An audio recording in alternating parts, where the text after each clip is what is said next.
একটি breaking news. মার্চের শুরুতেই রাজ্যে প্রধানমন্ত্রী নরেন্দ্র মোদী আসছেন। 1 মার্চ আরামবাগে সভা করবেন নরেন্দ্র মোদী। আরো একবার আপনাদের জানিয়ে রাখি, মার্চের শুরুতেই রাজ্যে প্রধানমন্ত্রী নরেন্দ্র মোদী। 1 মার্চ আরামবাগে সভা নরেন্দ্র মোদীর। আরামবাগেই বিভিন্ন সরকারি প্রকল্পের উদ্বোধন করবেন এমনটাই জানা যাচ্ছে। মার্চের শুরুতেই প্রধানমন্ত্রী নরেন্দ্র মোদী আসছেন।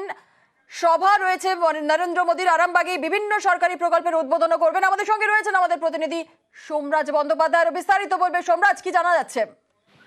দেখো, যেটা অত্যন্ত গুরুত্বপূর্ণ, লোকসভা ভোটের মুখে প্রধানমন্ত্রী নরেন্দ্র মোদী থাকছেন কলকাতাতে।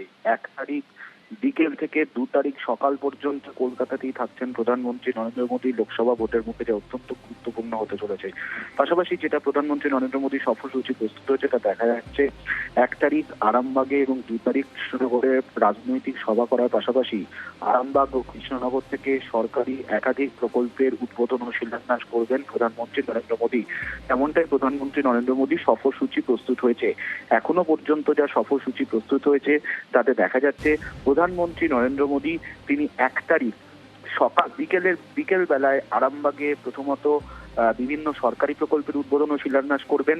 তারপর আরামবাগেই করবেন রাজনৈতিক সভা। সেই রাজনৈতিক সভা করার পরেই আরামবাগ থেকে সরাসরি এসে পৌঁছাবেন কলকাতার রেস কোর্সে এসে রাজভবনে থাকবেন প্রধানমন্ত্রী নরেন্দ্র মোদী। অর্থাৎ 1 মার্চ রাতে রাজভবনেই থাকছেন প্রধানমন্ত্রী নরেন্দ্র মোদী এবং 2 তারিখ ফের রাজভবন থেকে তিনি কৃষ্ণনগরে যাবেন। রেস কোর্স হেলিপ্যাড থেকে কৃষ্ণনগরে পৌঁছে সেখানেও বিভিন্ন সরকারি প্রকল্পের উদ্বোধন করবেন, তারপর রাজনৈতিক সভা করবেন। সেই রাজনৈতিক সভা করার পর প্রধানমন্ত্রী নরেন্দ্র মোদী কৃষ্ণনগর থেকে সরাসরি যাবেন পানাগড়ে, অর্থাৎ পশ্চিম বর্ধমানের পানাগড়ে যাবেন।